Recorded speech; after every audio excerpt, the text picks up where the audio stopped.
You woke up this morning thinking you were being yourself, but here's the uncomfortable truth. You weren't. The version of you that chose your clothes, your breakfast, even the words coming out of your mouth right now, that's not really you. That's a carefully constructed performance shaped by invisible forces you don't even realize are there. Today, we're diving deep into why you can't actually be yourself, who's really controlling your identity, and what the latest psychology research reveals about the hidden mechanisms shaping every choice you think you're making freely. By the end of this episode, you'll understand why authenticity is way more complicated than anyone's telling you, and you'll be able to spot the social conditioning that's been running your life. So let me turn this over to someone who's spent years studying exactly how these invisible forces work. Help us understand what's really happening when we try to just be ourselves. Well, the first thing we need to understand is that the advice, just be yourself, is fundamentally flawed. According to trauma therapist Britt Frank, who specializes in what she calls the science of stuck, we don't have a self, we have selves. Multiple authentic versions of who we are. Wait, multiple selves? What does that actually mean? Think about it this way. Have you ever had the thought, part of me really wants to go out, but part of me would prefer to stay home? That's your multiplicity in action. You're experiencing different parts of yourself that are all equally authentic. Oh, wow, that happens to me constantly. So when people say, be yourself, they're asking which version? Exactly. Frank asks the same question. Which one? The version of you who wants to eat cake for breakfast, or the one who meal prepped kale on Sunday? The part who wants to speak up in a meeting, or the one who's afraid of getting fired? This is blowing my mind because it explains why trying to be authentic feels so confusing sometimes. But where does this come from?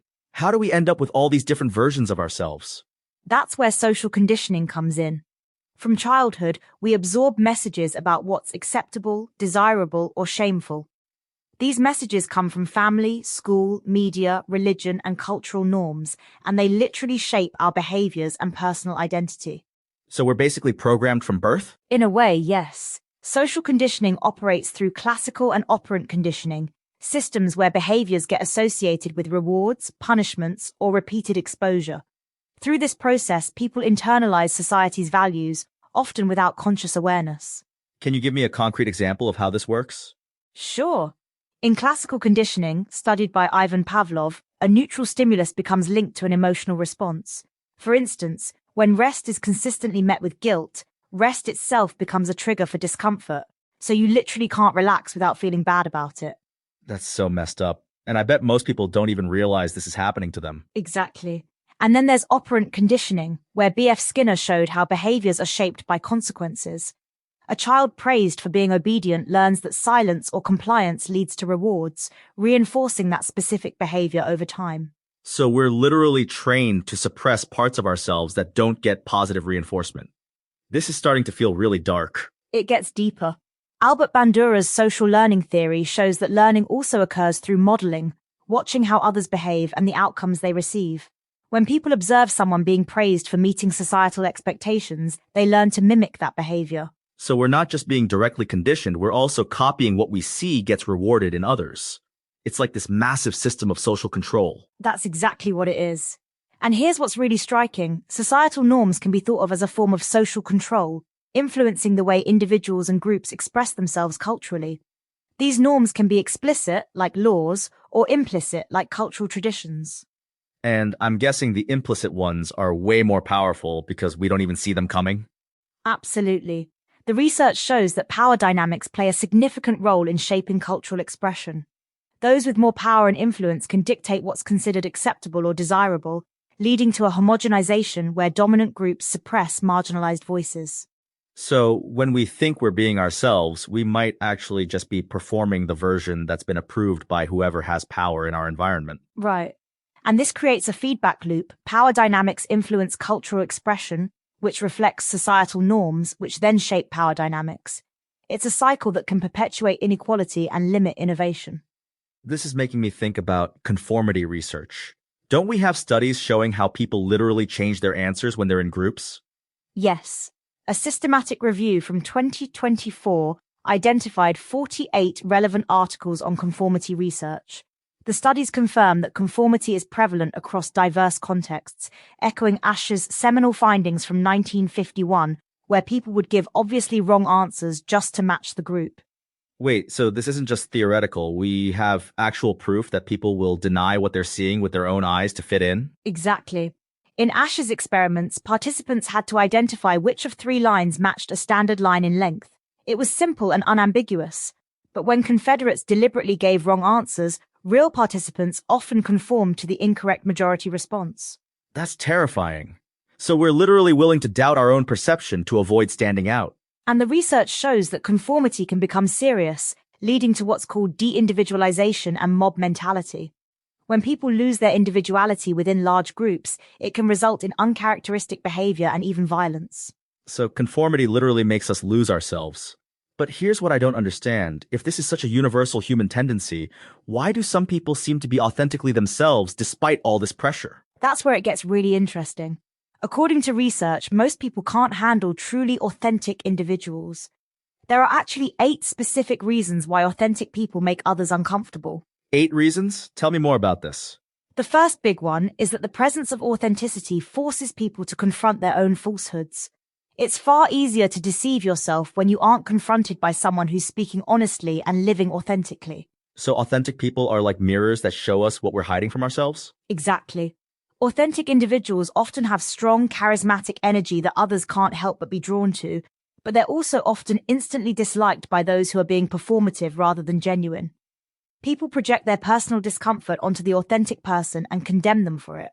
That explains so much about why genuine people sometimes get such hostile reactions. What's another reason? Authentic people challenge and question cognitive dissonance. Most people struggle with contradictions between their beliefs and behaviors, like loving animals but eating meat, or claiming to follow science while ignoring facts that don't align with their biases. And authentic people call that out instead of just going along with it? Right. Instead of going with the we listen and we don't judge mentality that's so common nowadays, authentic people will call out these dissonances and challenge people to justify them, even just within themselves. No wonder they're not popular at parties. But here's what's confusing me. If being authentic is so hard and makes people dislike you, why do we keep getting told to just be yourself? Because the advice itself is fundamentally misunderstood. Psychotherapist Alexandra Tsenkova points out that authenticity is often framed as something we must decide to do, an act of confidence or self-expression. But that's wrong. What's the right way to think about it? Authenticity cannot be forced. It emerges only when a person feels deeply enough accepted to stop protecting themselves. The problem with just be yourself culture is that it ignores the emotional risks involved in self-expression. So we're telling people to be vulnerable in environments that might punish them for it? Exactly. For many people, authenticity doesn't feel freeing. It feels exposing, risky, uncomfortable. Instead of clarity, there's anxiety. Instead of relief, there's a sense of being emotionally unprotected. That makes so much sense. We learn early on which parts of ourselves are welcomed and which aren't, so of course being authentic feels dangerous. Right. Most people learn that acceptance can be conditional. From relationships with friends, partners, family members, and society, we discover that self-expression has historically come with consequences. So we're caught in this impossible bind. We can't be authentic because it's not safe, but we also can't be happy pretending to be someone else. And here's something fascinating from neuroscience research. The concept of self is actually deeply tied to interoception, which is our sense of internal physiological signals. Our self-concept is literally grounded in our body's signals. So our sense of who we are comes from inside our bodies, not from external validation? Exactly. Research shows that interoception contributes to the stability of the self-concept over time, unifying its layers and constraining the degree to which it's susceptible to external influences. The core features of our self-concept are those that correlate more with inner bodily states. That's incredible. So maybe the path to authenticity isn't about performing for others, but about tuning into our own internal signals? That's a much healthier approach. The research on culture and self shows that we have a universal capacity to be shaped by our contexts, but we also have this internal compass that can guide us if we learn to listen to it. But how do we balance that with the very real need to function in society? We can't just ignore all social norms. The research suggests finding what's called optimal distinctiveness, belonging while being yourself. It's about psychological strategies for maintaining individuality while resisting undue conformity, not rejecting all social connection. So it's not about being a rebel or completely rejecting society, but about conscious choice in when to conform and when to stand apart? Exactly. The value of critical thinking and self-awareness becomes crucial here. When you understand these forces, you can make conscious choices instead of just reacting automatically to social pressure. This is such a different way of thinking about authenticity. Instead of this impossible standard of always being yourself, it's about understanding the forces shaping you and making conscious choices. Right. And recognizing that we have multiple authentic selves means we can choose which parts to express in different contexts, rather than feeling like we're being fake when we adapt to different situations. So when you step back from all this research, here's what really strikes me. We've been asking the wrong question. Instead of how can I be myself, maybe we should be asking, how can I understand what's shaping me? That's exactly right. When you understand social conditioning, conformity pressure, and your own multiple selves, you gain the power to make conscious choices about who you want to be in any given moment. And maybe that's actually more freeing than the impossible standard of finding your one true self. You get to be complex, adaptive, and still authentic to your core values and internal signals. Exactly. The research shows that people who understand these dynamics actually display higher emotional intelligence and better moral reasoning. Knowledge really is power when it comes to identity. So here's my challenge to everyone listening. Start paying attention to the invisible forces we've talked about today. Notice when you're conforming automatically versus choosing consciously. Notice which parts of yourself feel safe to express and which don't. Because here's the thing. You woke up this morning thinking you couldn't be yourself, but now you know the truth. You have multiple authentic selves, and the real power isn't in finding the right one, it's in understanding what's been controlling the choice all along.